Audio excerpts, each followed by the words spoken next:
തന്നെ പോലീസിന് പിടിച്ചുകൊടുത്തത് സാവിയോ ആണെന്ന് പറഞ്ഞ് വെട്രി സാവിയോയെ അടിക്കുന്നു. ഇവർ തമ്മിൽ അങ്ങോട്ടും ഇങ്ങോട്ടും നല്ല രീതിയിൽ കയ്യാങ്കളിയാവുന്നു. കൂടെയുള്ളവർ ഇവരെ പിടിച്ചു മാറ്റുന്നു. റോസമ്മയെ കൊണ്ടുപോകാൻ വെട്രി ശ്രമിക്കുകയാണ്. പക്ഷേ റോസമ്മ വെട്രിയുടെ കൂടെ പോകാൻ തയ്യാറാകുന്നില്ല. കാരണം റോസമ്മ ജനിച്ചത് മുതൽ കാണുന്നത് സാവിയോയാണ്. അവൾ അച്ഛനെ പോലെ സ്നേഹിക്കുന്നതും സാവിയോയാണ്. പക്ഷേ ഇതിനിടയിൽ ചെറിയാൻ ഒരു കളി കളിക്കുകയാണ്.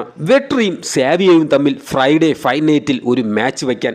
മത്സരത്തിൽ വെട്രി ജയിക്കുകയാണെങ്കിൽ റോസമ്മയെ വെട്രി കൊണ്ടുപോട്ടെ.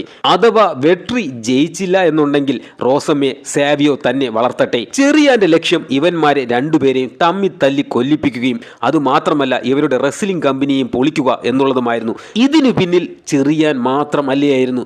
വെട്രിയുടെ മരിച്ചുപോയ ഭാര്യയുടെ ഇരട്ട സഹോദരന്മാരും ഉണ്ടായിരുന്നു. ഒരിക്കൽ സാവിയോ വെട്രിയെ ആളുമാറി പോലീസിന് പിടിച്ചു കൊടുക്കുകയും വെട്രിക്ക് കുറെ കാലം ജയിലിലും കിടക്കേണ്ടി വന്നില്ലേ. യഥാർത്ഥത്തിൽ അതിന് പിന്നിൽ കളിച്ചത് ഈ ഇരട്ട സഹോദരന്മാരായിരുന്നു. വെട്രിയെ പോലീസ് പിടിക്കാൻ കാരണമായി തീരുന്നത് ഇങ്ങനെയാണ്. ആ സമയത്ത് സാവിയോ മേയറിനെ വിളിച്ച് പറയുന്നുണ്ട് ചെറിയാൻ ഇന്ന സ്ഥലത്ത് ഉണ്ട് എന്ന്.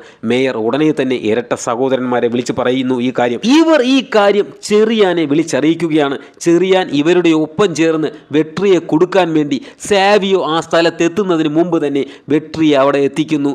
സാവിയോ ആണെങ്കിലോ ചെറിയാനാണ് എന്ന് കരുതി വെട്രിയെ പിടിച്ച് പോലീസിനും കൊടുക്കുന്നു.